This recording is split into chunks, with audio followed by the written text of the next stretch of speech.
귀한 찬양 감사합니다. 여러분 성탄절 하면 뭐가 생각이 나요?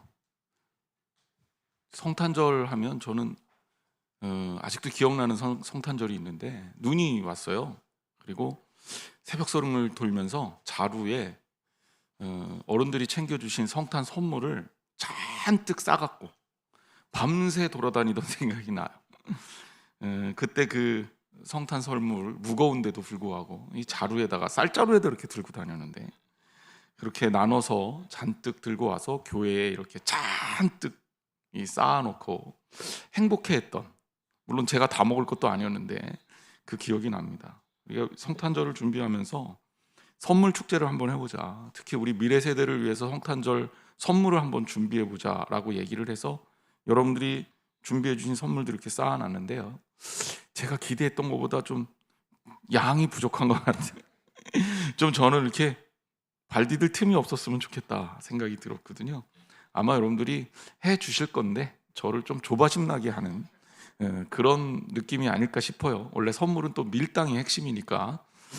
저도 이제 저희 가정에서 선물 4개를 준비를 했는데 우리 교육부 나눠주고 싶어서 오래간만에 이제 성탄 선물을 준비해 봤어요. 생각해 보니까 요즘 우리 자녀들한테도 제가 안 줬더라고요. 성탄절날.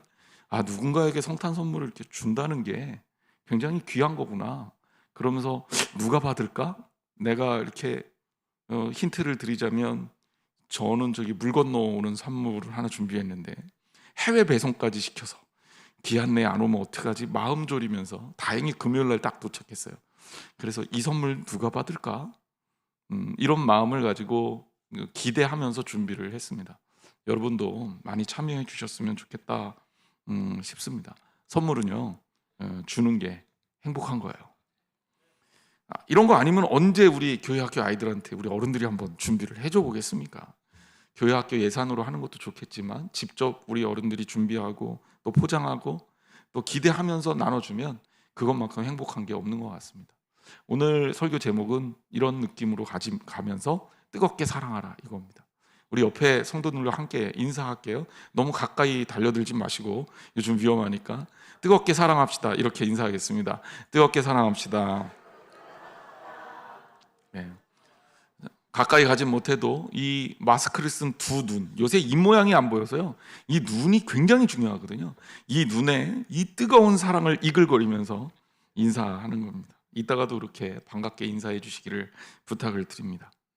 어제 눈이 왔어요. 전 눈이 오면 우리 교인들 혹시 오다가 넘어질까 봐 걱정이 좀 많이 생깁니다. 조심하시고, 다행히 이제 낮이 되면서 녹은 것 같습니다. 눈이 오면 괜히 좀 센치해지잖아요. 제가 그래서 오늘 센치하게 좀 어린 시절 이야기를 좀 할까 해요.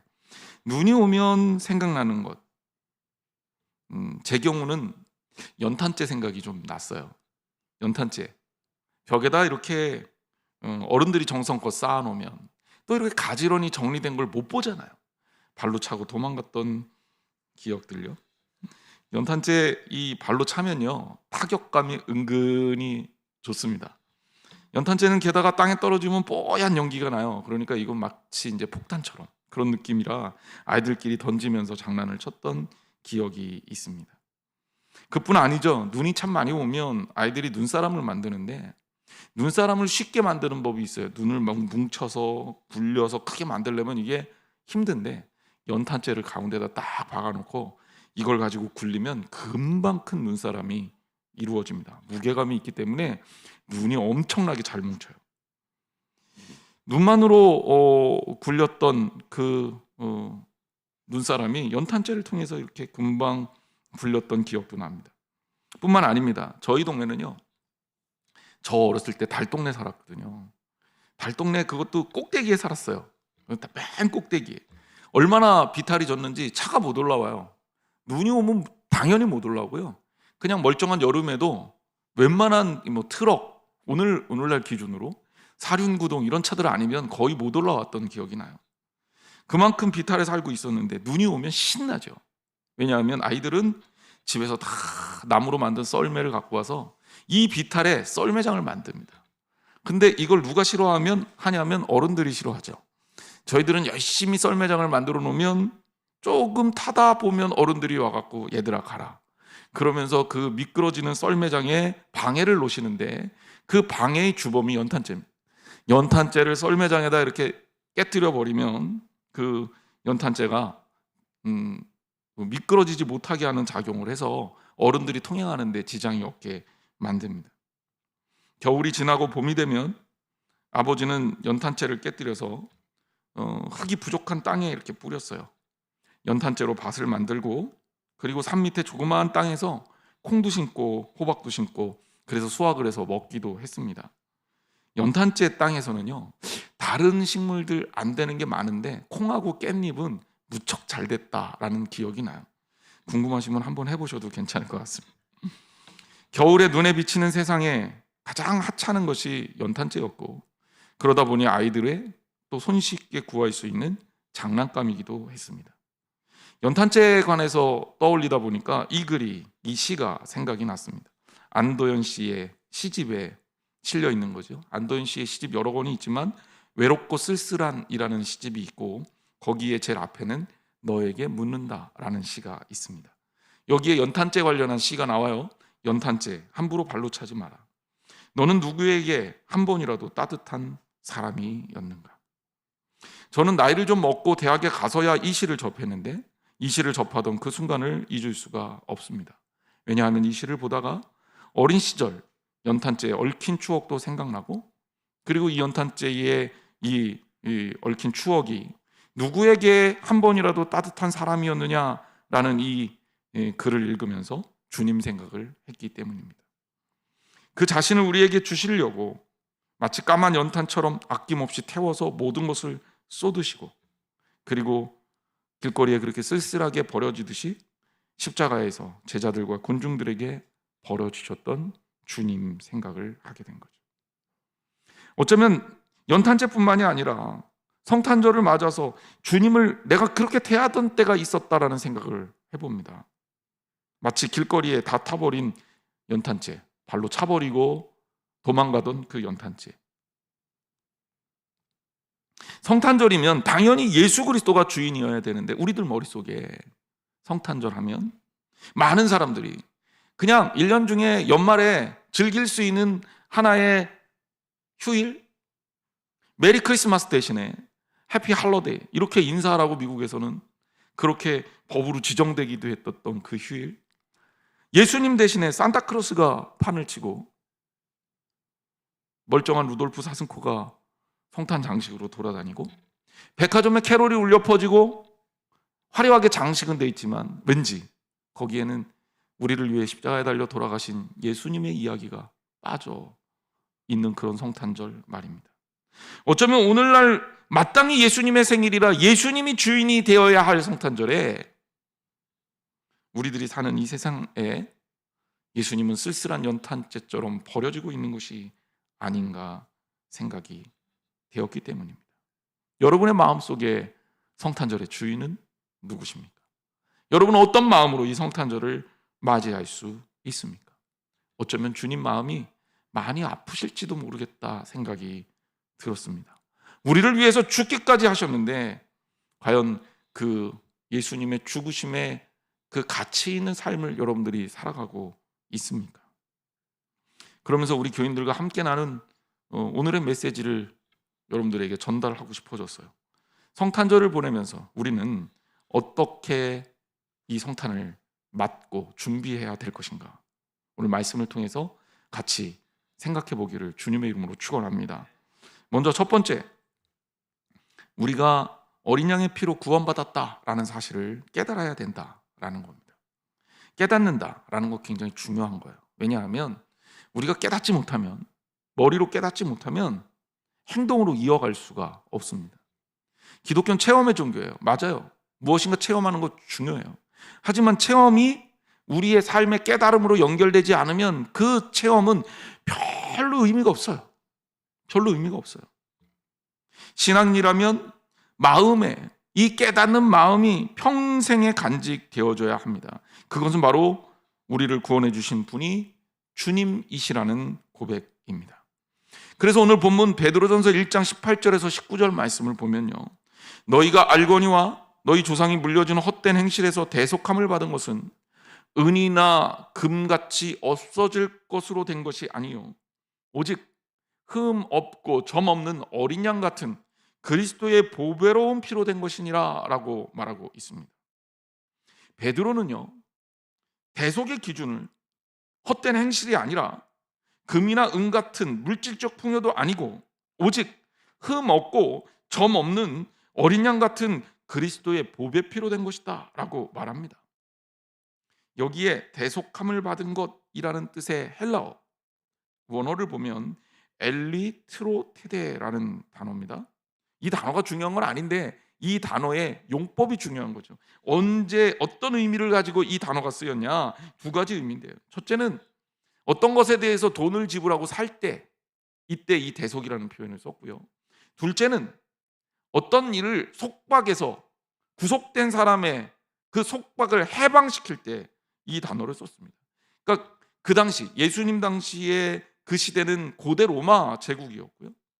여기에 이 로마 제국에는 수많은 노예들이 종들이 있었습니다. 그리고 종들을 구속하는 주인들이 있었겠죠.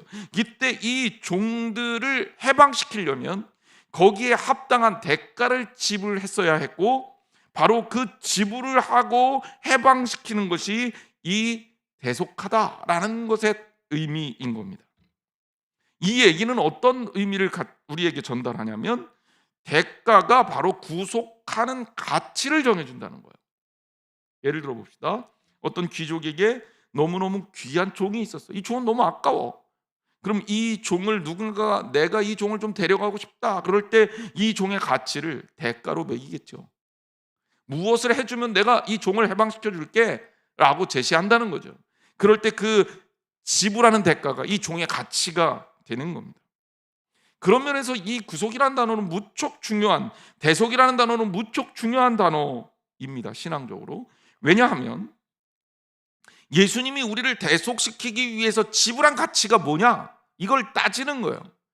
바로 그것은 유대인들이 목숨을 걸고 지켜오던 율법, 그 율법의 행함을 통한 구원이 아니라는 거예요. 또 세상 사람들이 너무나도 가치 있게 생각하고 가장 귀하게 생각하는, 오늘날에는 뭐 다이아몬드, 사파이어, 루비 뭐 귀한 보석들이 많지만 금, 은보다 더 귀한 보석이 없었던 이 시대에 금과 은의 그 가치도 이를 대속시킬 수 있는 어떤 가치가 되지 못한다는 겁니다. 그리고 우리를 대속시킬 수 있는 유일한 가치가 뭐냐? 흠 없고 점 없는 어린 양입니다. 이것은 하나님께 드리는 제물에 있어서의 최고의 가치예요. 요새 뭐 양고기집도 많으니까 어린 양이 뭐 귀한 시대는 아니잖아요. 뭐 이렇게 얘기할 수 있지만 여러분 어떻습니까?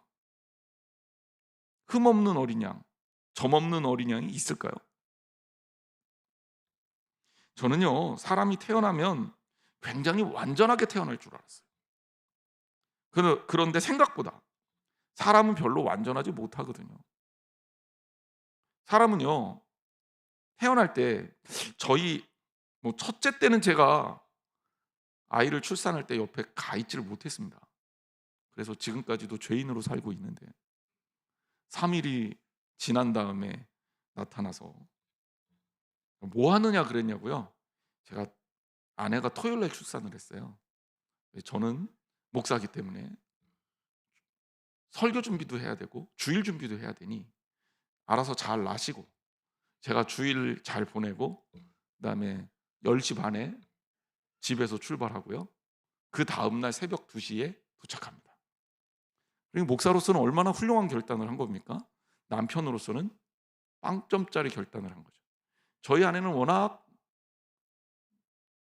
남편을 사랑한 상태에서 결혼했기 때문에 이거는 확인해 보여야 되겠지만 그렇게 믿고 있어요.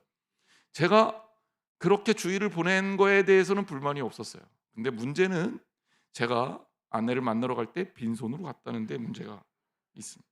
그 이후에 저는 죄인으로 지금까지 살고 있어요. 하지만 둘째를 출산할 때는 제가 그랬기 때문에 열심히 아내와 병원도 다니고 출산할 때 특별히 휴가도 내서 아내 곁에 있었습니다. 저는 기대를 했습니다. 뽀송뽀송하고 예쁜 아이가 태어나겠구나. 근데 정말 깜짝 놀란 거는 제가 기대했던 그런 아이가 아니었어요. 왜냐하면 냄새도 나고요.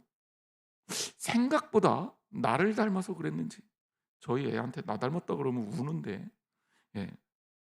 아이가 그다지 생각보다 이쁘진 않았던 것 같아요. 제 기억에. 물론 첫 번째로 나온, 미안하지만 누군지 모르니까 제가 하는 얘기예요, 현저하게 머리통이 큰 아이가 있었어요. 다행히 걔는 제 아들이 아니었고요.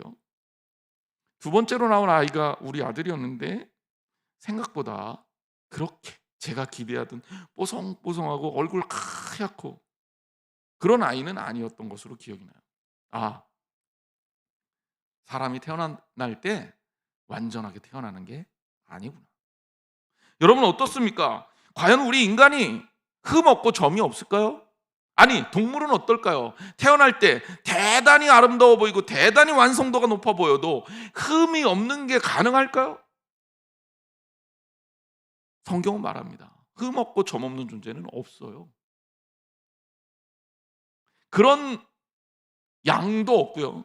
그런 동물도 없어요. 다 문제가 있어요. 우리는 태어날 때부터 하자 덩어리. 그래서 요새 하자 보수하는 데가 되게 많아졌잖아요. 유일하게 흠도 없고 점도 없는 완전하신 이가 딱 한 분 인류 역사 가운데 있었습니다. 누굽니까? 예수님. 예수님. 그 예수님이 친히 제물이 되셔서 완전한 구원을 이루었다고 성경이 말하는 거예요. 그 정도니까 우리 구속이 얼마나 가치 있고 아름다운 것입니까? 그리고 이것은 주님께서 우리를 위해서 지불하신 대가요. 여러분들을 구원하는데 불완전한 것으로 지불한 게 아니라 우리 주님은 여러분을 구원함에 있어서 가장 완전한 것으로 지불하시고 여러분을 구속하셨다는 거예요. 우리 가치가 얼마냐고요? 여러분 가치가 얼마냐고요? 여러분, 적어도 예수 그리스도를 믿는 우리는 예수 그리스도의 목숨값이, 예수 그리스도께서 대신 지불하신 그 생명이 바로 우리의 가치입니다. 너무나도 귀하고 너무나도 아름다운 거예요. 여러분은 하나님께서 그렇게 사랑하신 존재임을 잊지 마시기를 주님의 이름으로 축원합니다. 그것을 우리가 깨닫고 살아야 돼. 성경은 그것을 우리에게 깨달아서 알고 간직하고 그리고 그 깨달음으로 살라고 말하고 있는 겁니다. 두 번째, 우리에게 하나님은 믿음과 소망을 주셨습니다. 그렇기 때문에 성도는 믿음과 소망 가운데 살아야 합니다. 이 믿음과 소망이라는 것을 우리가 한 번 더 생각해 보기를 원해요. 저는 믿음이라는 것은 우리가 살아가는 기준이요 토대고 바탕이다, 그렇게 생각해요. 그리고 소망이라는 것은 뭐냐면 우리가 꿈꾸는 이상이고 그리고 우리가 눈으로 바라보는 거다. 우리가 생각하고 꿈꾸는 미래적 비전이다, 이렇게 생각합니다. 자, 삶이란 건 그런 거예요. 크리스찬의 삶은요, 두 발을 믿음이라는 토대 위에 디디고 사는 거고요. 그리고 우리가 어디를 가야 되는데 무엇을 바라봐야 되잖아요. 우리 눈으로 하나님 나라에 대한 소망을 바라보고 사는 겁니다. 그러니까 믿음과 소망은 우리의 삶에 아주 중요한 역할을 하는 거죠. 베드로전서 1장 21절 말씀 보세요. 너희는 그를 죽은 자 가운데서 살리시고 영광을 주신 하나님을 그리스도로 말미암아 믿는 자니, 우리가 그렇다는 거예요. 너희 믿음과 소망이 하나님께 있게 하셨느니라 그랬어요. 그러니까 우리가 믿음과 소망이 너무나도 중요한데 그 믿음과 소망을 어디에 두고 살 거냐, 너는 어느 자리에다가 바탕을 두고 기준을 두고 토대를 두고 살 거냐, 너는 무엇을 바라보고 꿈을 꾸며 살 거냐라고 했을 때 성경이 우리에게 말하는 것은 바로 그 믿음과 소망이 하나님께 있다고 이야기를 하는 거죠. 사람마다 기준이라는 게 있습니다. 이거를 조금 좀 폼나게 얘기하면 준거, 뭐 이런 표현을 써요. 우리 삶에서 어떤 준거, 기준이라는 건 굉장히 중요해요. 이 기준이, 준거가 잘못되면 행복할 수가 없습니다. 또 목표가 잘못되면 바르게 살 수가 없어요. 믿음은 기준이고 목표는 소망인데 이것이 잘못되면 우리의 인생이 찌그러질 수밖에 없다는 거예요. 최근에 한 경제학 박사가 유튜브에서 나와서 방송하는 것을 제가 공부한답시고 들었는데 그 분이 이런 얘기를 했던 게 인상적이에요. 요즘 젊은이들이 굉장히 불행하다고 느끼고 있다는 거예요. 취업도 어렵고 집 살려니까 너무나도 힘들고 우리는 어떻게 살아야 될까 이러니까 결혼도 늦게 하게 되고 그러면서 자기 자신의 삶에 대해서 자부심과 자신감을 갖는 사람이 없다는 거예요. 그러면서 마음이 아프다 얘기를 하면서 이분이 이런 얘기를 하더라고요. 그럼 실제로 우리 젊은이들이 진짜 어렵고 힘들어서 그런 생각을 하느냐? 그건 아니라는 거예요. 왜? 기준이 높아졌다. 눈높이가 올라가 있기 때문에다. 이렇게 얘기를 해요. 그러면서 재미있는 비유를 듭니다. 차를 예를 들어요. 들어보니까 그럴듯해요. 그래서 제가 한번 소개를 해드리겠습니다. 저희 어린 시절에 또 옛날 얘기 한다고 또 라떼는 어쩔 수 없습니다. 라떼는 한번 해보죠. 어린 시절에 아까도 잠깐 소개해드렸지만 저는 달동네 출신입니다. 창피하지만 저만 못 산 게 아니라 제 주변 친구들도 대부분 다 못 살았습니다. 그 중에서도 많이 못 산 편에 제가 속하지만 나보다 더 어려운 친구들도 있었어요. 우리 집에는요, 집에 차 있는 애가 한 명도 없었습니다. 우리 집이 아니라 우리 학교에는, 우리 반에는요.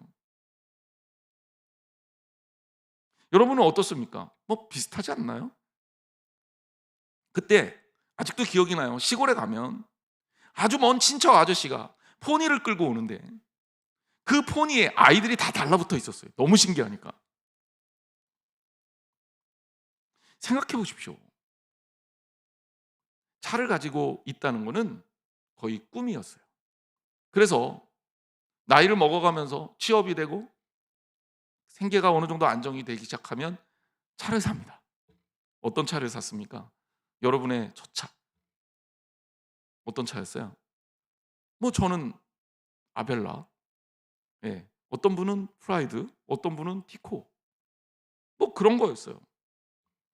아벨라 사고 제가 얼마나 행복했는지 아세요? 잠을 못 잤어요. 누가 발로 차고 갈까 봐. 집 앞에다 세워놓고 밤에 자서 밤에 일어나서 저는 이제 그때 한참 자취할 때였는데 맞은편에 세워놓고 제가 2층에서 이렇게 창문 열고 확인하는 거예요. 그 정도로 설레었던 기억이 납니다. 근데 요즘 어때요? 요즘 우리나라 국민차가 뭡니까? 요즘 국민차가 바뀌었어요. 그랜저입니다. 아반떼 소나타였던 시대가 지났어요. 왜? 그랜저가 실제 제일 많이 팔려요. 그랜저가 우리 국민들이 생각하는 중산층의 상징같이 된 거예요. 옛날에는 그랜저 하면 성공한 사람들의 표상이었고 사장님들 타고 다니는 차였단 말이에요. 요즘 청년들은, 요즘 젊은이들은 그랜저의 눈높이가 맞춰져 있다는 거예요. 그래서 예전에 우리 기성세대들이 청년 때 차가 있는 사람이 누가 있어요? 다 걸어다니고. 그리고 결혼하고 어느 정도 경제적으로 안정이 되면 차를 사게 되고 그러면서 느꼈던 행복을 느낄 기회도 없이 이제는 젊은이들이 그랜저 정도부터 출발해야. 왜? 부모님들이 그 정도 다 웬만하면 타고 다니니까. 그것부터 출발해야 내가 성공적인 인생을 산다라고 얘기를 하고 인식을 한다는 겁니다. 그래서 나온 게 수저론이라는 거예요. 여태까지 얘기했던 이야기는 제가 요약해서 얘기했지만 그 유튜브의 경제학자가 얘기한 거예요. 혹시 따질 일 있으면 그 사람한테 가서 따지시고. 중요한 건 뭐냐면 기준이 다르니까 행복하거나 불행하거나 한다는 거예요. 여러분, 어떤 기준을 가지고 있느냐, 이게 그만큼 중요하다는 겁니다. 믿음이라는 것은 절대 의존이에요. 잘 될 때나 어려울 때나 주님을 의지하겠다는 선언입니다. 사람이 아니라 주님이라고 성경이 가르치고 있는 거예요. 왜? 물질은 바뀌거든요. 아까도 국민차 얘기했지만 세상적 가치는 바뀌거든요. 우리가 생각할 때 이 정도는 살아야지 하는 그 기준이 바뀌거든요. 내가 이 사람 정도는 돼야 같이 어울릴 수 있지, 그것도 바뀌거든요. 그런데요, 유일하게 바뀌지 않는 것에다 기준을 두라는 거예요. 성경은 바뀌는 것에서 기준을 두면 망할 수밖에 없다는 거예요. 그거는 우리를 구원할 수도 없다는 거예요. 우리의 믿음의 대상은 주님밖에 없다라는 선언입니다. 소망의 대상도 하나님이라고 말하고 있습니다. 사람이 무엇을 꿈꾸며 사느냐 이것도 중요해요. 그런데 꿈꾸는 게 계속 바뀌잖아요. 성취하면 행복합니까? 고등학교 때 대학만 들어가면 인생이 성공하는 줄 알았어요. 대학에 들어갔더니 또 시작이야. 취업해. 취업만 하면 뭐 좀 되는 것 줄 알았어요. 그런데 취업했더니 또 승진해야 돼요. 또 승진하면 좀 잘 되는 줄 알았어요. 그랬는데 승진하면 은퇴해야 된대. 퇴사해야 된대. 이거 뭡니까 이거? 계속 뭔가를 이루는데 이루어서 행복해지기보다는 이루어도 만족감이 전혀 없어. 왜? 기준이 바뀌어서 그래요. 바뀌지 않는 기준에 여러분들의 마음을 두어야 합니다. 그래야 참 소망을 갖는 거예요. 그리고 성경은 그 바뀌지 않는 기준을 뭐라고 얘기해요? 하나님이시다, 주님이시다 라고 얘기합니다. 여러분 마음을, 소망을 주님께만 두시기를 주님의 이름으로 축원합니다.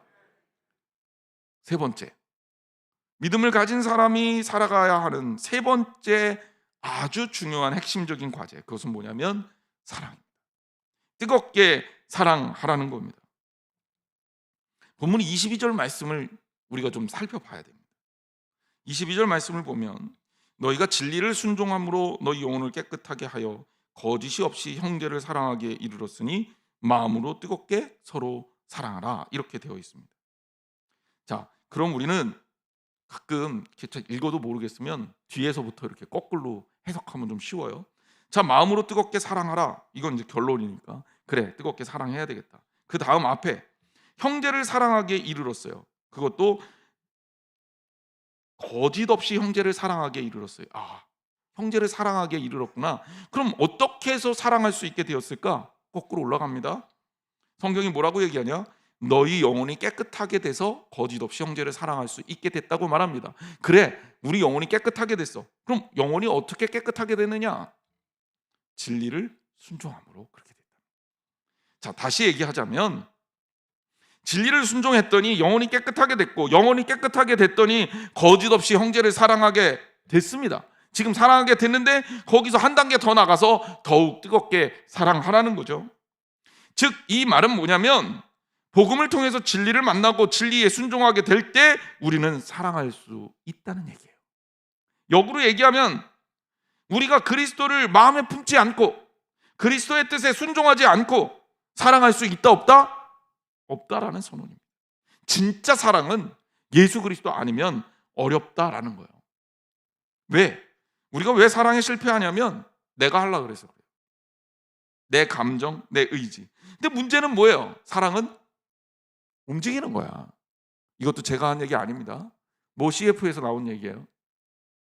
움직이는 거예요. 왜 사람들이 사랑이 움직이는 거라고 생각해요? 감정이거든. 사랑한다는 감정은 바뀌어요. 막 어렸을 때 좋아하던 연예인 지금도 좋아합니까? 바뀌어요.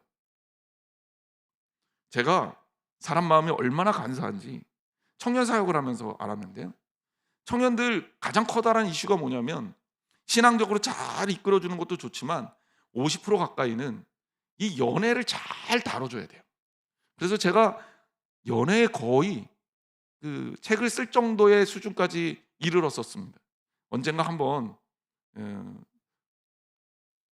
사랑에 관한 책을 한번 쓰는 게 제 소원이기도 한데 여러분들은 안 읽으셨겠지만 제가 실제로 기독교 타임즈에 이 청년들의 연애에 대해서 시리즈로 글을 썼던 적이 있어요. 그거는 그냥 넘어가고 어쨌든 청년들 데리고 이제 사랑을 가르치고 청년들이 사랑을 배우고 또 사랑을 하면서 결혼을 하잖아요. 제가 또 어떤 커플은 만들기도 하고 야 니네 둘이 한번 사귀어봐 이렇게 부추겨갖고 가정을 이루기도 하기도 하고 어떤 경우는 진짜 아닌데 난리치고 연애하는 경우가 있어요. 그럼 이제 못하게 방해도 하기도 하고 또 어떤 경우는 둘이 잘 사귀다가 결혼 앞두고 삐끗해갖고 깨지면 제가 둘이 다시 연결해서 또 결혼하기도 하고 이랬었습니다. 근데 문제는 둘이 좋아서 결혼하잖아요. 그러면서 둘이 좋아서 결혼하고 가정을 이루면 그러면 잘 살아야 되는데 꼭 결혼하고 몇 달 있다가 혹은 몇 년 있다가 전화가 와요. 우리 이렇게 잘 삽니다. 이게 아니라 목사님 우리 남편 왜 그러는지 모르겠어요. 또 남편은 목사님 우리 아내 왜 그러는지 모르겠어요. 아니 자기들이 좋아서 결혼해놓고 왜 나한테 AS 신청을 하냐고. 내가 만든 것도 아닌데. 근데 여러분 생각해 보세요. 왜 그럴까? 왜 그럴까요? 감정이라서 그래요. 사랑한다는 감정 때문에 결혼하고 가정을 이뤘기 때문에 그래요. 그 감정이라는 게 일정하지 않다고요. 식는다고요. 부부 세미나를 가면서 깜짝 놀랄 만한 일들을 여러 번 겪는데, 제가 왜냐하면 우리 가정엔 절대 일어나지 않는 일이거든요. 그런데 의리로 사는 부부들이 꽤 많아요. 뭐 아닌 것처럼 그렇게 있지만 실제로 테스트를 해보잖아요. 그러면 사랑이라는 감정이 없어지고 삼각형이 건강하게 이렇게 딱 정삼각형이 나와야 되는데 이게 찌그러져. 그래서 부부 사랑을 가르치는 세미나가 아니라 부부 싸움을 가르치는 세미나로 바뀌어서 진땀이 날 때가 있습니다. 나는 안 그런 줄 알았는데 우리 아내가 나를 사랑하는 게 아니라 나랑 결혼해서 사는 게 의리였다니, 뭐 이러면서. 왜? 우리가 하는 사랑, 그리고 우리가 하라는 사랑 그 자체가 불완전하거든요. 그런데요, 성경이 가르치는 사랑은 그런 사랑이 아니에요. 그럼 우리는 왜 불완전한 사랑을 하느냐? 우리가 해서 그래요. 그 사랑의 출발이 나의 감정이어서 그래요. 그럼 성경에서 말하는 변하지 않는 사랑은 어디서부터 오는 거냐? 오늘 본문 말씀을 잘 읽어보면 알잖아요. 진리가, 예수 그리스도가, 복음이 우리를 사랑하게 하고 그 사랑 때문에 사랑하면 변하지 않는 사랑을 하는 거예요. 자, 여기 재미있는 부분이 있습니다. 우리 성경, 그 번역된 성경으로는 우리가 완전하게 이해를 못하는데, 형제를 사랑하기에 이르렀다 할 때 이 사랑이라는 단어는 형제와 자매의 사랑을 표현하는 필라델피아라는 단어예요. 미국의 도시 필라델피아, 거기 어원이기도 하죠. 히라보로 이 필라델피아라는 단어는 사랑이라는 단어 중에서 우정, 친밀감이 토대로 된 그런 사랑을 말합니다. 그래요, 이 사랑도 좋은 사랑이에요. 이 사랑도 주님이 주신 사랑이란 말이에요. 그래서 성경에 뭐라고 얘기한 겁니까? 결국 진리를 순종함으로 너희 영혼을 깨끗하게 하여 거짓이 없이 형제를 사랑하기에 이르렀다. 이 사랑을 우리가 성도라면 하는 겁니다. 근데 문제는 이러면 됐지, 뭐 더 필요해? 네, 더 필요해요. 그래서 뒤에 뭐라 그래요? 그러니 마음으로 뜨겁게 사랑하라. 마음으로 뜨겁게 사랑하라는 덧붙이고 있습니다. 근데 여기에 마음으로 뜨겁게 사랑하라는 단어가 앞에 쓰인 필라델피아라는 단어가 아니라 이 단어가 달라요. 이 단어는 뭐냐? 하나님의 사랑을 나타내는 아가페의 변형인 아가파오라는 단어가 쓰였습니다. 그럼 결국 정리하자면 이런 거예요. 사랑은요, 하나님으로부터 시작돼야 제대로 된 사랑을 하는 거예요. 가정도 마찬가지예요. 남편과 아내의 사랑도 마찬가지예요. 자녀와 부모의 사랑도 마찬가지예요. 바뀔 수 있는 감정적 사랑이 아니라 주님과 함께하는 사랑, 주님으로부터 생겨진 사랑을 하시기를 주님의 이름으로 축원합니다. 우리 자녀들요, 내가 난 거 아니에요. 내 새끼라고 얘기하지만 하나님 나한테 주신 겁니다. 하나님의 선물이에요. 그러면 더 사랑할 수 있잖아요. 부모요? 내가 선택했나요? 아니잖아요. 주님이 내게 주신 거예요. 그런 부모를 하나님의 사랑으로 변함없이 사랑해야죠. 좋아서 결혼한 것 같지만 알고 보면 하나님께서 수많은 사람들 중에 우리 두 사람을 만나게 하셔서 가정을 이루게 하신 거예요. 더 뜨겁게 주님으로부터 온 사랑은 사랑할 수 있는 겁니다.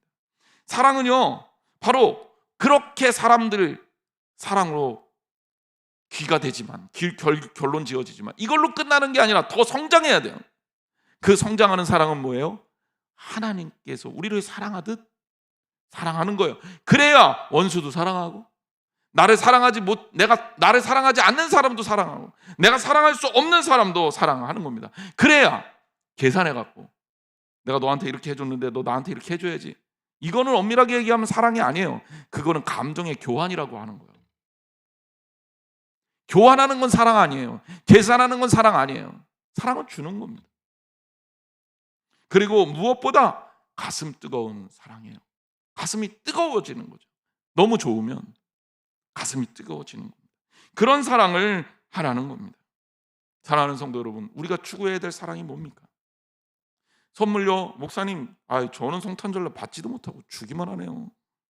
여러분, 사랑은 주는 거예요. 선물은 주는 거예요.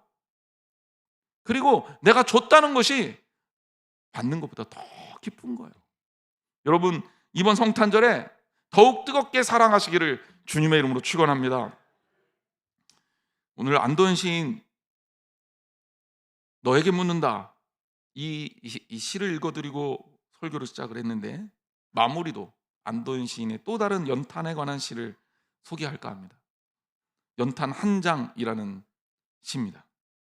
그냥 한번 읽어드릴게요. 저는 이 시가 너무 좋아서 우리 교인들하고 좀 나누고 싶었습니다. 연탄 한 장.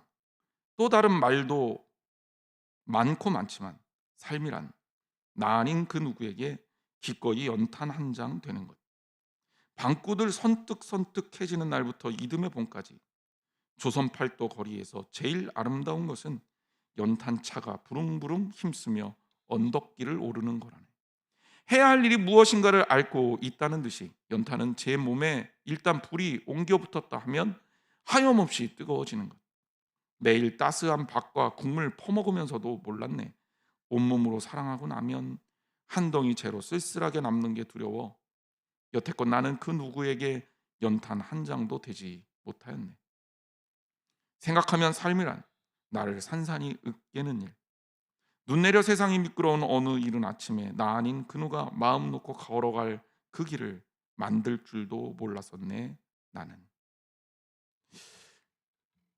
어떻습니까? 저는 진짜 이 시를 읽으면서 우리 크리스찬의 삶, 그리고 우리를 위해서 죽으신 예수님이 계속 떠올랐습니다. 하염없이 누군가를 향해서 끊임없이 뜨거워지는 것. 실제로 우리는 예수님을 따른다고 하면서 한 덩이 재로 쓸쓸하게 남는 게 두려워서 연탄 한 장처럼 불태워본 일이 없지 않는가. 생각하면 삶이란 나를 산산이 으깨는 것이다.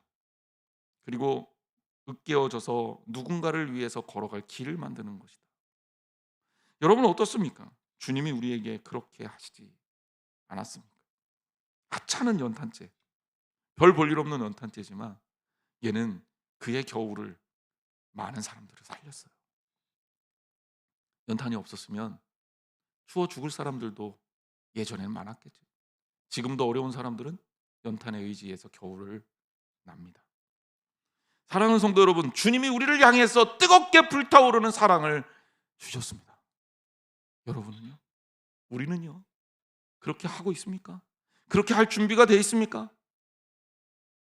여러분, 올해 성탄절과 연말에는 무엇보다도 누구보다도 더욱더 뜨겁게 사랑하는 저와 여러분 되시기를 주님의 이름으로 축원합니다. 기도하겠습니다. 주님, 사랑하기 원합니다.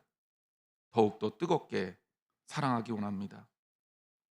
우리 가정이, 우리 교회가, 이 땅이, 이 나라가 주님의 성탄의 의미를 깨달으며 뜨겁게 사랑하기 원합니다. 함께하여 주옵소서. 예수님의 이름으로